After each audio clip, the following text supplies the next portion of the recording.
লিকুল্লি উম্মাতিন আজালুন ইযা জা আজালুহুম ফালা ইয়াস্তাখিরুনা সাআতাও ওয়ালা ইয়াস্তাকদিমুন। Every people is a term appointed. When that term is reset, not an hour can they cause delay, not an hour can advance. It is in anticipation. আল্লাহ তাআলা বলেন প্রত্যেকটা মানুষের মৃত্যুর দিন ক্ষণ নির্ধারণ করা আছে। এক সেকেন্ড আগেও হবে না, এক সেকেন্ড পরেও হবে না। এই পৃথিবীতে শুধু একজন মানুষকেই মৃত্যুর সময় ইখতিয়ারি ক্ষমতা দেওয়া হয়েছিল, একজন মানুষকে, তিনি আর কেউ নন, তিনি হচ্ছেন বিশ্বনবী মুহাম্মদুর রাসূলুল্লাহ সাল্লাল্লাহু আলাইহি ওয়াসাল্লাম, সাইয়্যিদুল মুরসালিন, খাতামুন নবিয়্যিন, রাহমাতুল লিল আলামিন। বিশ্বনবীকে ইখতিয়ারি ক্ষমতা দেওয়া হয়েছিল। হযরতে আজরাইল আলাইহিস সালাম এসে আল্লাহর নবীর কাছে সালাম জানালেন, ইয়া রাসূলুল্লাহ, ইয়া হাবিবাল্লাহ, আল্লাহ রাব্বুল আলামিন আপনার কাছে সালাম জানিয়েছেন। ইয়াকরাউ, আপনার উদ্দেশ্যে সালাম বলেছেন আল্লাহ তাআলা। আর আল্লাহ তাআলা জানতে চেয়েছেন, হে নবী আপনি কেমন আছেন? আল্লাহ তো জানেন, আল্লাহ জানেন না?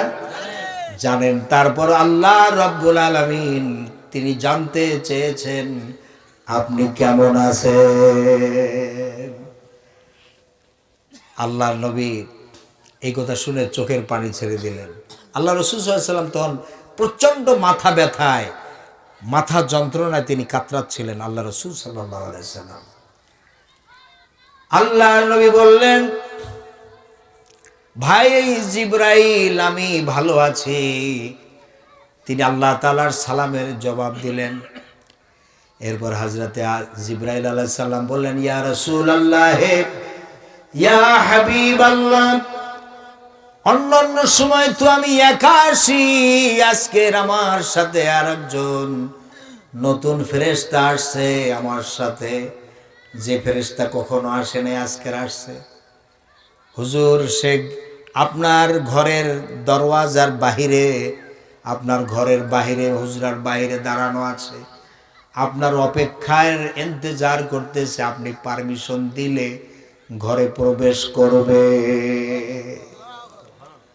আল্লাহর নবী বললেন, ভাই জিবরাইল সে কোন ফেরেশতা?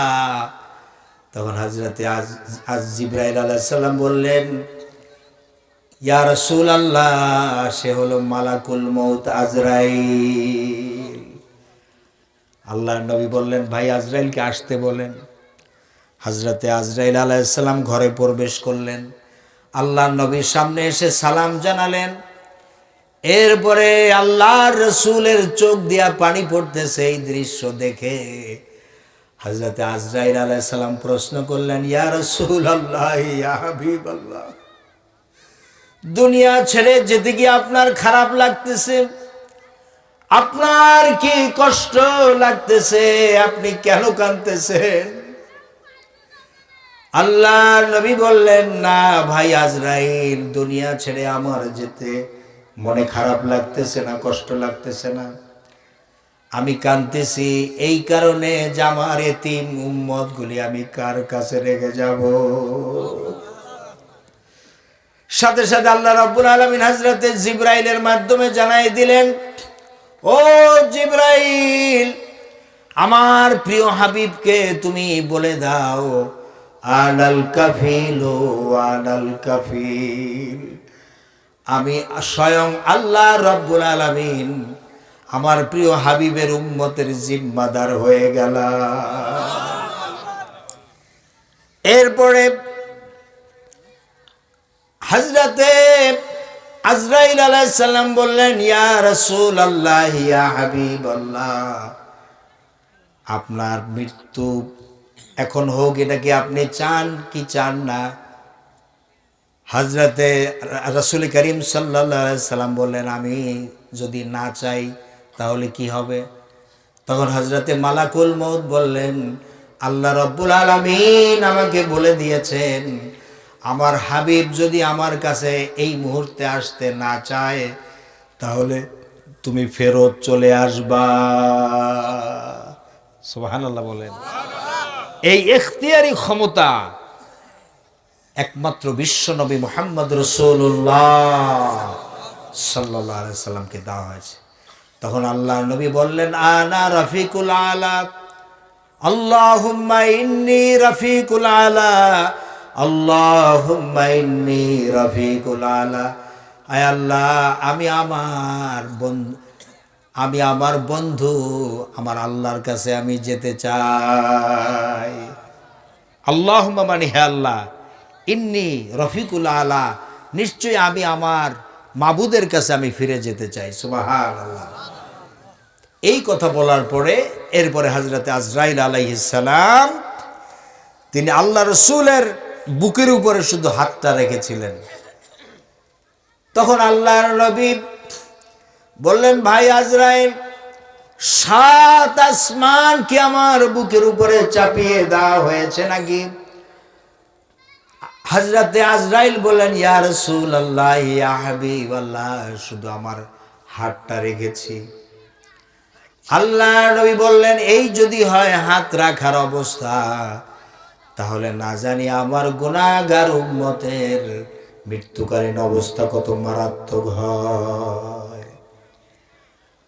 আমার ভাইয়েরা, যারা নেককার, দিনদার, পরহেজগার, মৃত্যুর সময় আল্লাহর রহমতের ফেরেশতারা এসে তাদেরকে সুসংবাদ জানাতে থাকে, আল্লাহ তাখাফু ওয়ালা তাহজানু, কোনো ভয় নাই, কোনো চিন্তা নাই, ওয়া আবশিরু বিল জান্নাতিল্লাতী কুনতুম তুআদুন।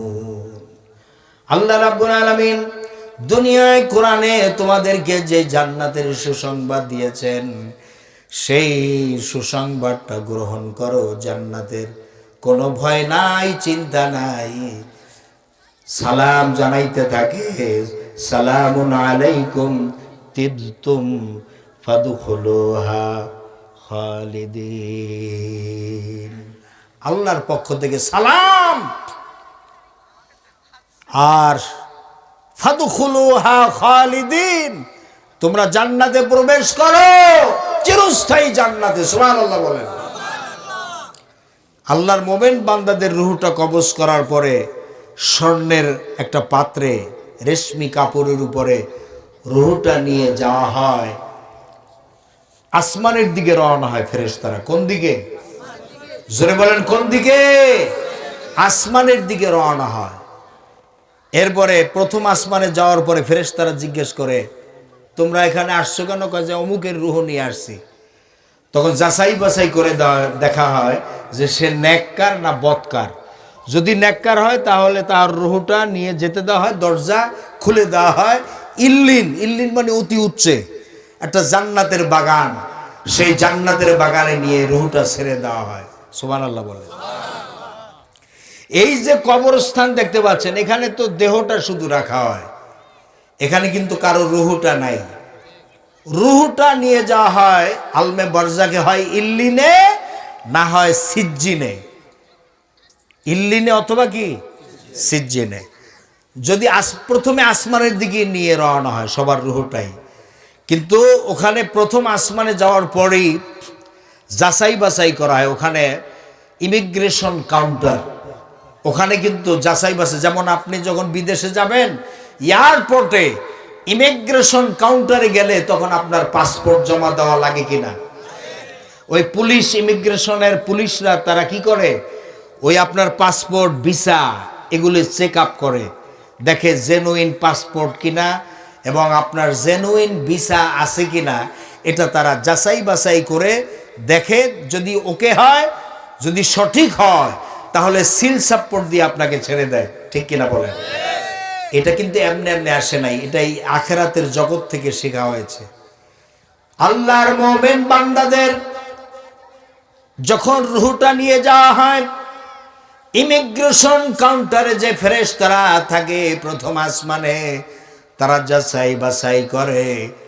যদি দেখা হয় লোকটা নেককার, দিনদার, পরহেজগার, মুমিন, তখন তাকে ছেড়ে দেওয়া হয়, দরজাটা ওপেন করে দেওয়া হয়, ইল্লিনে চলে যাওয়া হয়, ইল্লিনে রূহটা নিয়ে চলে যায় ফেরেশতারা।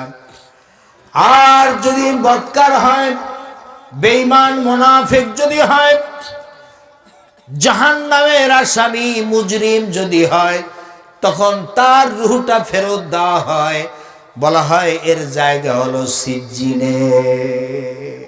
কোথায়? সিজ্জিন। সিজ্জিন শব্দের অর্থ হলো জেলখানা। আর জেলখানা হলো এই জমিনের নিচে, সাতবক জমিনের নিচে। রাশিয়ায় এই 1971 সালে সেখানে একটা পরীক্ষা নিরীক্ষা চালানো হলো যে এফোর ওফোর করা যায় কিনা। পৃথিবীটা তো গোল, বলের মতো, একটা কমলা লেবুর মতো।